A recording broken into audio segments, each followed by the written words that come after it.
отыра қойыңыздар. Сабағымызды бастайық. Сонымен сабағымызды бастау үшін біз болжау әдісін қолданып көрейік.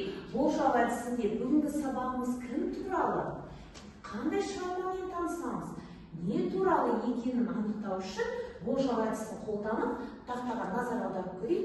Кім туралы болуы мүмкін? Қалай ойлайсыздар? Ойланып көріңіздерші.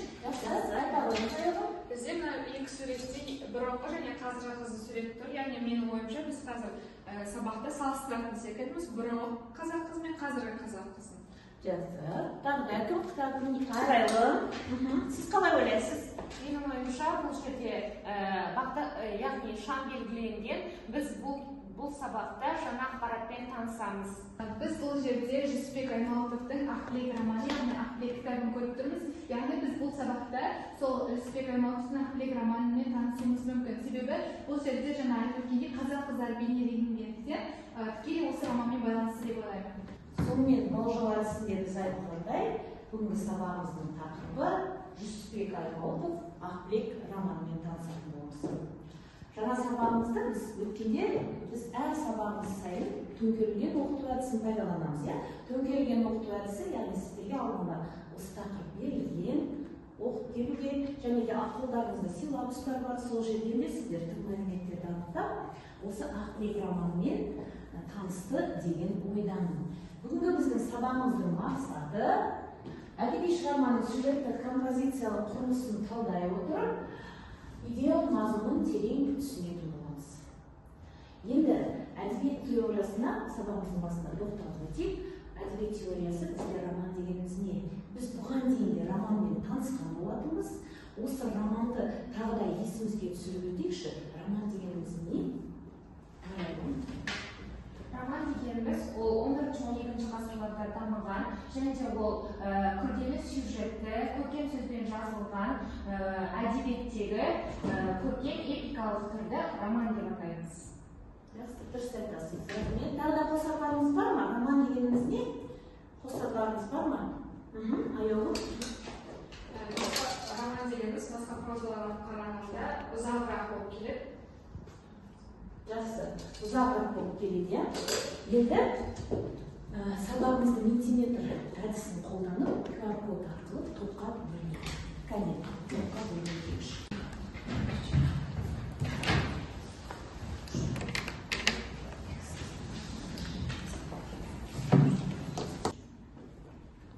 Топқа бөлінді, QR код арқылы барлығымыз бірінші, екінші, үшінші топқа бөлінді. Енді осы топтардың басшылары болып, сіздер мына студенттерді мына топ арқылы бағалап отырасыздар. Мына топта біздің Меруерт басшы, Арайлым басшы болады мына жерде. Балаларды бағалап, балдарды қойып отырасыздар. Сіздердің бағалаған балдарыңызға мен де өзімнің бағалауымды қосып, балдарыңызды электрондық журналдан көретін боласыздар. Сонымен топқа бөлдік. Енді біз сабағымызды бастамас бұрын, біз бүгін сабағымызда не білгіміз келеді? Сол туралы кір билетін толтырып өтсек. Кір билетінде сіз бүгін не білгіңіз келеді деген өз ойларыңызды, сұрақтарыңызды жазсаңыздар кір билетіне. Содан кейін біз сол бойынша сабағымызды ары қарай жалғастырып боламыз.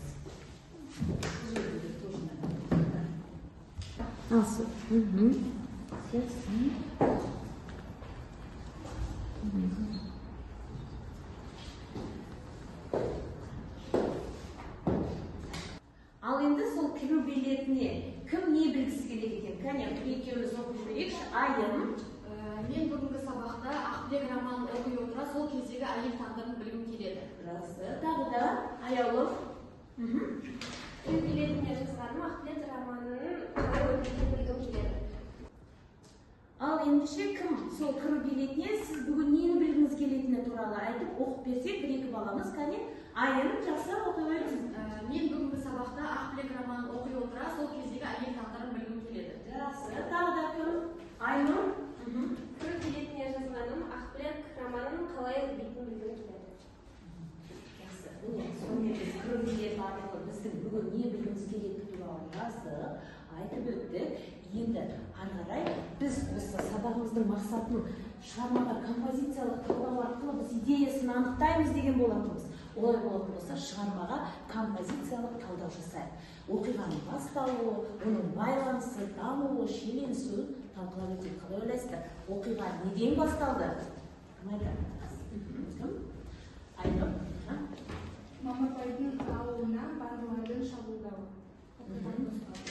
Оқиғаның байланысы немен болды? Динара, немен байланысты оқиға? Бізде орыс офицері, яғни Қарамұрттың Ақбілек алып қашуы. Келісесіздер ме? Байланысы сол. Ал дамуы ше? Дамуы қалай жалғасты? Диана? Дамуына келетін болсақ, Қарамұрттың соғысқа кетіп Ақбілектің өз ауылына қайтуы. Жақсы, рахмет. Келесі шиеленісуі. Динара? Нәтижелерімізге жазып отырамыз, иә бала? Шиеленісуі ол Ақбілектің аяғы ауыр болып қалып, Ерасылды. Келісесіздер ме? Композициялық талдау жасадық. Енді ары қарай сабағымызды жалғастыру үшін сюжеттік композициялық құрылысын талдап өтейік. Сонымен оқиғаның басталуы, патша әскерінің маңы және де Ақбілекті ақ солдаттарының алып қашуы сонымен басталды емес па? Өзіміз білеміз ғой, иә? Енді осы оқиғаның ары қарай байланысы немен болды? Кәне кім айтады оқиғаның байланысы? Аяғым, кәне айтыңызшы. Жау қолына мазаққа ұшыраған қазақ қызы Қарамұрт офицердің әйел қылып алуы. Әйел қылып ұстауы, иә? Дұрыс айтасыз.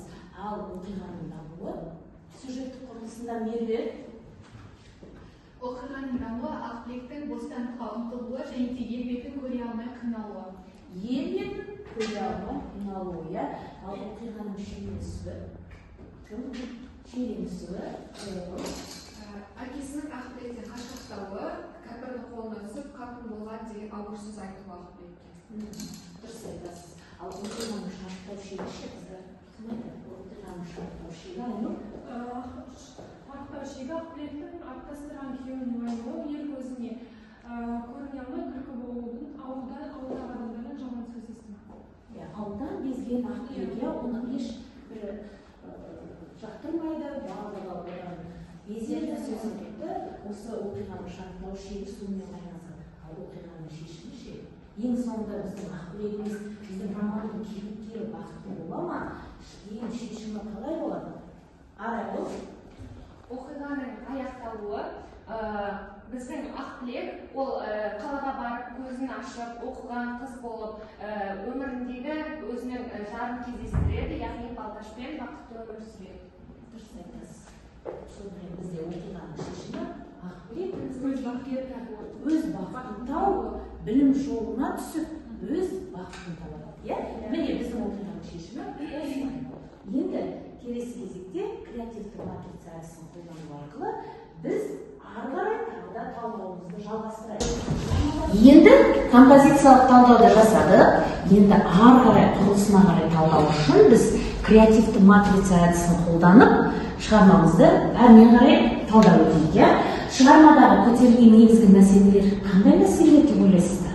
Ол жерде кейіпкерлер қандай және шешу жолы қандай? Міне креативті матрицаны қостай жатқанымыз кім айтады? Кәне, шығармадағы көтерілген мәселелер негізгі. Зарина? Біздегі шығармадағы негізгі көтерілген мәселе ол әйел теңсіздігі деп айтсақ болады. Бұл жерде басты кейіпкер ол Ақбілек. Ақбілек сол замандағы әйел теңсіздігінің ортасына түсіп, оның тағдыры талқыланды. Бұл жердегі шешу жолы әйелдерді тең ұстап, оларды кемсітіп төмендетуге болмайды деп ойлаймын.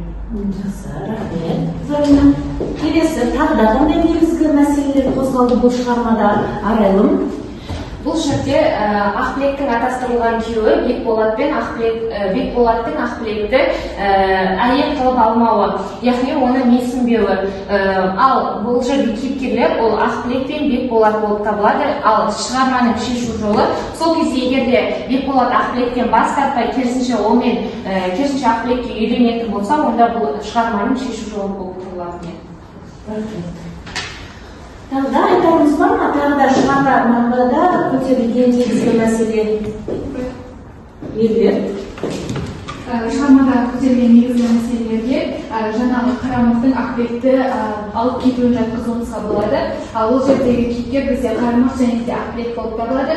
Шешу жолына келетін болсақ, жаңағы мұқаш сол кезде ақбектің ағасының өшін алу үшін қарындасын қолданбағанда, сол кезде барлығы бұндай шиеленіс болмас еді деп есептеймін.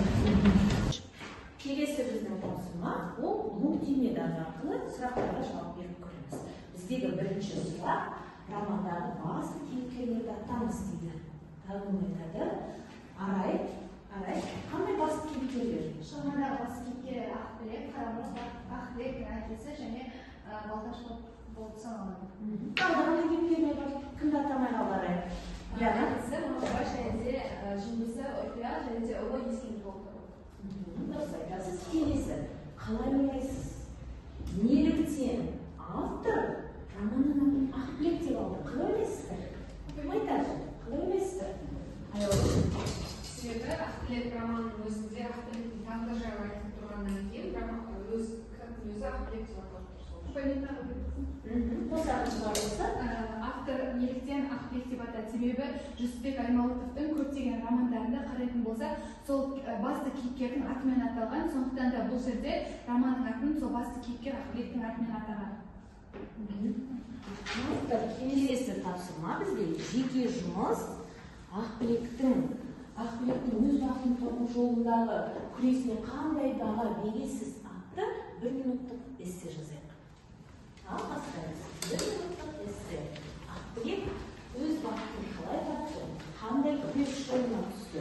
Міне сол туралы эссе жазамыз. Ал 1 минуттық эссеміз сонымен аяқталды. Кәне, кім оқығысы келеді осы эссесін? Ал Ашуа, бастаңыз. Ал сонымен біздің 1 минуттық эссеміз аяқталды. Қаламдарымызды қоямыз. Кәне, 1 минуттық эссе кім оқығысы келеді? Кімде қандай эссе жазылды? Кәне, Ашуа. Ақбілектің өз бақытын табу жолындағы күресіне қандай баға бересіз? Ақбілектің өз бақытын табу жолындағы күресі өте ерекше. Неге десеңіз, Ақбілек басынан өткен барлық қиыншылықты ескеріп, қанша қиын болса да, сол жолдарда барынша өз күшімен жеңе алды және махаббатына өзі сүрінбей қосылды. Тағы да тыңдарымыз бар ма? Диана? Ақбілек өз бақытын табу жолында ерекше әрі қиын жолдан өтті. Меніңше Ақбілек бақытын табу үшін ерен-ерлік болса бақытты болуға тырысады. Ең бастысы осы деп ойлаймын. Және де ол өз бақытын ең соңында тапты. Яғни бақытшылық болсын. Әр топ басшысына мен бағалап отырыңыздар дейді. Тапсырма берген бағалап отырсыздар ғой, иә? Топтық жұмыс болды, бізге жеке жұмыс болды деме. Соны бағалап отырыңыздар, ұмытып кетпейміз. Келесі тапсырма. Сонымен біз бұның композициялық талдауына тоқтадық, сюжеттік құрылысын жасадық. Енді осы сабағымызды қорытындылау мақсатында сабаққа кіру билетін толтырып едік қой. Ал енді шығу билетін толтырып көрейікші. Сіз бүгін не білдіңіз? Міне сол жайында жазайықшы. Сіз бүгін не білдіңіз? Сіз үшін не қиын болды? Шығу билетін толтырайық.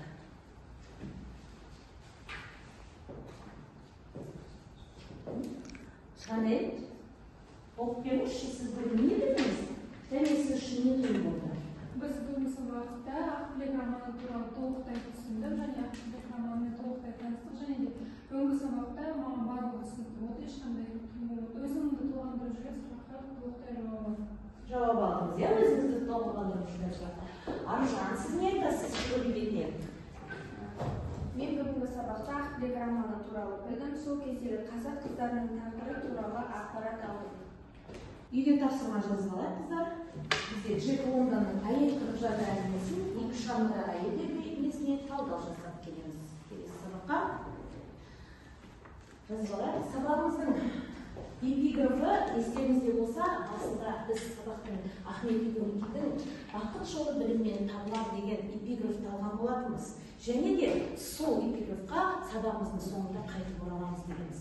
Қалай ойлайсыздар? Енді сіздерге кішкене түсінікті болды ма? Не себепті біз осы эпиграфты алдық? Не мағына береді? Арайым, қалай ойлайсыз? Өз ойыңыз. Менің ойымша, бұл тікелей ақбілекке қатысты деп ойлаймын. Себебі бұл жерде ақбілек ол қалаға барып, өз сауатын ашып, білім арқылы, білім жолында өзінің бақыты Балташпен танысады. Осылай білім жолында өзінің бақытын тапты. Өмірмен байланыстырсақ та болады. Мысалы, кез келген адамның басына белгілі бір қиындық түскенде адам соған мойымай, өзінің білімін ары қарай жалғастырса, бәрібір де алдынан оның бір күні жарқын күндер шығады деген мағынада жазылған деп ойлаймын. Сабағымыздың мақсаты бізде осы шығармаға, романға композициялық талдау, идеясын анықтау болатын еді. Сол идеясын анықтап, композициялық талдау жасай алдық па, қалай ойлайсыздар? Байланысы, шиеленісін бәрін біз анықтап өттік. Болмаса, үйде тапсырма жазып алдық, сабағымыз аяқталды. Сау болыңыздар.